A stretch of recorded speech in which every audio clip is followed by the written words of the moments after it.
में रामलला की प्राण प्रतिष्ठा में शामिल होने से पहले प्रधानमंत्री नरेंद्र मोदी ने एक ऑडियो संदेश जारी किया है। प्रधानमंत्री ने अपने संदेश में बताया कि 22 जनवरी को उस अद्भुत पल के साक्षी बनेंगे जिस पर पूरी दुनिया की नजर है। प्रधानमंत्री ने बताया कि प्राण प्रतिष्ठा से पहले 11 दिनों का विशेष अनुष्ठान कर रहे हैं जो कि एक तपस्वी की तरह होगा। दुनिया में राम के नाम की धूम है। प्रधानमंत्री के संदेश में यह बात है और 22 तारीख का सब बेसब्री से इंतजार कर रहे हैं। दुनिया भर के साथ साथ देश भर की निगाहें हैं। अपनी भावनाओं को शब्दों में कह पाना भी मुश्किल है। तो ये प्रधानमंत्री का संदेश, कहा कि मैं अयोध्या में रहूंगा, 140 करोड़ भारतीय साथ रहेंगे। अब क्या कहा है प्रधानमंत्री का संदेश, आपको सुनाते हैं। जीवन के कुछ क्षण ईश्वरीय आशीर्वाद की वजह से ही यथार्थ में बदलते हैं। आज हम सभी भारतीयों के लिए, दुनिया भर में फैले राम भक्तों के लिए ऐसा ही पवित्र अवसर है। हर तरफ प्रभु श्री राम की भक्ति का अद्भुत वातावरण, चारों दिशाओं में राम नाम की धुन, राम भजनों की अद्भुत सौंदर्य माधुरी। हर किसी को इंतजार है 22 जनवरी का, उस ऐतिहासिक पवित्र पल का। और अब अयोध्या में रामलला की प्राण प्रतिष्ठा में केवल 11 दिन ही बचे हैं। मेरा सौभाग्य है कि मुझे भी इस पुण्य अवसर का साक्षी बनने का अवसर मिल रहा है। ये मेरे लिए कल्पनातीत अनुभूतियों का समय है। मैं भावुक हूं, भाव विह्वल हूं। मैं पहली बार जीवन में इस तरह के मनोभाव से गुजर रहा हूं। मैं एक अलग ही भाव भक्ति की अनुभूति कर रहा हूं। मेरे अंतर मन की ये भाव यात्रा मेरे लिए अभिव्यक्ति का नहीं, अनुभूति का अवसर है। चाहते हुए भी मैं इसकी गहनता, व्यापकता और तीव्रता को शब्दों में बांध नहीं पा रहा हूं। आप भी भली भांति मेरी स्थिति समझ सकते हैं। जिस स्वप्न को अनेकों पीढ़ियों ने वर्षों तक एक संकल्प की तरह अपने हृदय में जिया, मुझे उसकी सिद्धि के समय उपस्थित होने का सौभाग्य मिला है। प्रभु ने मुझे सभी भारतवासियों का प्रतिनिधित्व करने का निमित्त बनाया है। निमित्त मात्रम भव सव्य साचिन, ये एक बहुत बड़ी जिम्मेदारी है। जैसा हमारे शास्त्रों में भी कहा गया है, हमें ईश्वर के यज्ञ के लिए, आराधना के लिए स्वयं में भी दैवीय चेतना जागृत करनी होती है। इसके लिए शास्त्रों में व्रत और कठोर नियम बताए गए हैं जिन्हें प्राण प्रतिष्ठा से पहले पालन करना होता है। इसलिए आध्यात्मिक यात्रा की कुछ तपस्वी आत्माओं और महापुरुषों से मुझे जो मार्गदर्शन मिला, उन्होंने जो यम नियम सुझाए हैं, उसके अनुसार मैं आज से 11 दिन का विशेष अनुष्ठान आरंभ कर रहा हूं। इस पवित्र अवसर पर मैं परमात्मा के श्री चरणों में प्रार्थना करता हूं, ऋषियों, मुनियों, तपस्वियों का पुण्य स्मरण करता हूं और जनता जनार्दन जो ईश्वर का रूप है, उनसे प्रार्थना करता हूं कि आप मुझे आशीर्वाद दें ताकि मन से, वचन से, कर्म से मेरी तरफ से कोई कमी ना रहे। साथियों, ये 11 दिन व्यक्तिगत रूप से मेरे यम नियम तो है ही, लेकिन मेरे भाव विश्व में आप सब समाहित है। मेरी प्रार्थना है कि आप भी मन से मेरे साथ जुड़े रहें। रामलला के चरणों में मैं आपके भावों को भी उसी भाव से अर्पित करूंगा जो भाव मेरे भीतर उमड़ रहे हैं। साथियों, हम सब इस सत्य को जानते हैं कि ईश्वर निराकार है, लेकिन ईश्वर साकार रूप में भी हमारी आध्यात्मिक यात्रा को बल देते हैं। जनता जनार्दन में ईश्वर का रूप होता है, ये मैंने साक्षात देखा है, महसूस किया है।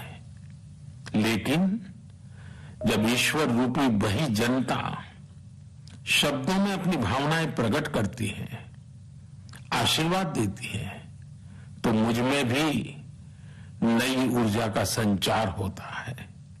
आज मुझे आपके आशीर्वाद की आवश्यकता है, इसलिए मेरी प्रार्थना है कि शब्दों में, लिखित में अपनी भावनाएं जरूर प्रकट करें, मुझे आशीर्वाद जरूर दें। आपके आशीर्वाद का एक एक शब्द मेरे लिए शब्द नहीं, मंत्र है। मंत्र की शक्ति के तौर पर वो अवश्य काम करेगा। आप अपने शब्दों को, अपने भावों को नमो ऐप के माध्यम से सीधे मुझ तक पहुंचा सकते हैं।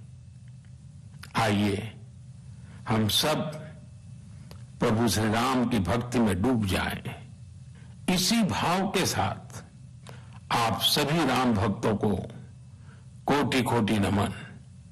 जय सिया राम, जय सिया राम, जय सिया राम। तो प्राण प्रतिष्ठा से पहले प्रधानमंत्री नरेंद्र मोदी का यह संदेश आपने सुना। अब आपको सीधे लिए चलते हैं अयोध्या। हमारे संवाददाता कुमार अभिषेक हमारे साथ ज्यादा जानकारी के साथ जुड़ गए। कुमार अभिषेक, प्रधानमंत्री मोदी ने 11 दिनों के विशेष अनुष्ठान का जिक्र किया। क्या होगा इस विशेष अनुष्ठान में? अयोध्या में इस संदेश को किस तरीके से देखा गया, सुना गया? राजीव, देखिए, ये प्रधानमंत्री का बिल्कुल सरप्राइज करने वाला ये तकरीबन 10 मिनट का ये भाषण है, जो ऑडियो है जो कि आया है, और उसमें उन्होंने 11 दिन पहले ही अनुष्ठान की शुरुआत कर दी है। हम इस वक्त अयोध्या के उस लता चौक पर हैं, उस वीणा चौक पर हैं, जिसकी चर्चा काफी ज्यादा है। हम आपको तस्वीरों के जरिए पहले अयोध्या की तस्वीरें इस सुबह की दिखा रहे हैं और आपको हम बताते चल रहे हैं कि आखिर ये किस तरीके का अनुष्ठान हो रहा है। तो मैं अपने कैमरा पर्सन को कहता हूं कि किस तरीके की सज रही है अयोध्या, आप इसको पहले हमारे दर्शक देखें। और जो अनुष्ठान है, प्रधानमंत्री ने तो आज ऐलान कर दिया कि वो 11 दिनों के अनुष्ठान पर हैं। वैसे हम आपको बताएं कि 16 दिसंबर से भगवान राम, जबकि जो उनकी प्राण प्रतिष्ठा होगी नए मंदिर में, उसका अनुष्ठान शुरू हो रहा है। और उस अनुष्ठान के लिए 7 वेदियां बनाई गई हैं, 7 यजमान होंगे और सभी बिना सिले हुए कपड़े पहनेंगे। जमीन पर जो लकड़ी है, लकड़ी के तख्त पर सोएंगे, जो झोपड़ी होती है फूस की, उसमें रहेंगे। तो अनुष्ठान की पूरी तैयारी है। एक दिन जो अनुष्ठान है वो पूरे पवित्र जल से धोया जाएगा। 125 पवित्र स्थानों से जो जल आया है वो। और आप ये इस वक्त अयोध्या की तस्वीरें देख रहे हैं। अयोध्या में आप देखिए किस तरीके से पूरे शहर को सजाया गया है। मैं आपको बता दूं कि चौड़ी चौड़ी सड़कें हो चुकी हैं। अगर कोई भी जो अयोध्या अभी से कुछ महीने पहले आया होगा और अब की अयोध्या बहुत ज्यादा बदल चुकी है और बहुत बड़े स्तर पर इस अयोध्या में बदलाव हुए हैं। धर्मपथ, रामपथ और भक्ति पथ, ये 3 ऐसे पथ हैं जो पूरे अयोध्या से गुजरते हैं और सभी जो दर्शनार्थी श्रद्धालु हैं इन्हीं पथों से आते हैं। और ये सब इतने चौड़े हो चुके हैं कि अब लाखों की जो भीड़ होगी वो बड़ी आसानी से अयोध्या में घूम सकेगी, दर्शन कर सकेगी। तो अयोध्या बिल्कुल बदल चुकी है। राम की प्यारी बदल चुका है, या वीणा चौक देख रहे हैं जिसे लता चौक कहा जाता है और लता मंगेशकर की श्रद्धांजलि के तौर पर अयोध्या में इसे स्थापित किया गया है, क्योंकि उन्होंने बहुत सारे रामधुन गाए हैं। 11 दिनों का प्रधानमंत्री मोदी का ये जो अनुष्ठान है, ये जो अनुष्ठान है, उसकी उन्होंने शुरुआत कर दी है, जैसा कि उन्होंने आज ऐलान किया है। और आने वाले एक दो दिनों में यानी मकर संक्रांति के बाद मंदिर का अनुष्ठान शुरू हो जाएगा। राजीव जी, कुमार अभिषेक, आप बने रहे हमारे साथ, हम आपके पास लौटते हैं। तो एक तरफ प्राण प्रतिष्ठा की तैयारियां जोरदार तरीके से चल रही हैं, पीएम का संदेश भी आपने सुना, लेकिन दूसरी तरफ राजनीति भी अपने चरम पर है। बीजेपी कांग्रेस एक दूसरे पर खूब टीका टिप्पणियां कर रहे हैं। इस बीच में राम मंदिर पर बिगड़े बोल भी देखने को मिल रहे हैं, सुनने को मिल रहे हैं। अयोध्या में राम मंदिर के प्राण प्रतिष्ठा कार्यक्रम को लेकर कांग्रेस कह रही थी कि तो ताला तो हमने खुलवाया, पूजन हमने करवाया।